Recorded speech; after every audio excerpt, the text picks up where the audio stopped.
सुलभ शौचालय असेल किंवा आयुक्तांच्या घरात जी यादी आहे त्याला जबाबदार नेमकं कोण आहे? नाही, आता याच्यामध्ये ही जी यंत्रणा आहे, मतदार यादीची यंत्रणा वेगळी आहे.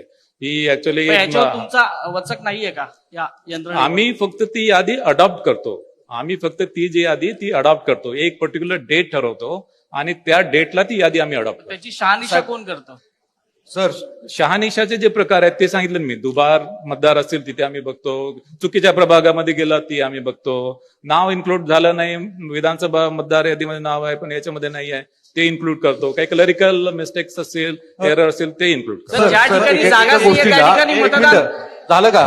ज्या वैभव, ठिकाणी ज्या ठिकाणी जागाच नाहीये, फक्त रिकामी आहे त्या ठिकाणी मतदार आहेत. मग हे याच्या संदर्भात काहीतरी असेल ना, काहीतरी जबाबदारी असेल साहेब. जबाबदारी जी आहे त्याच्यामध्ये प्रत्येक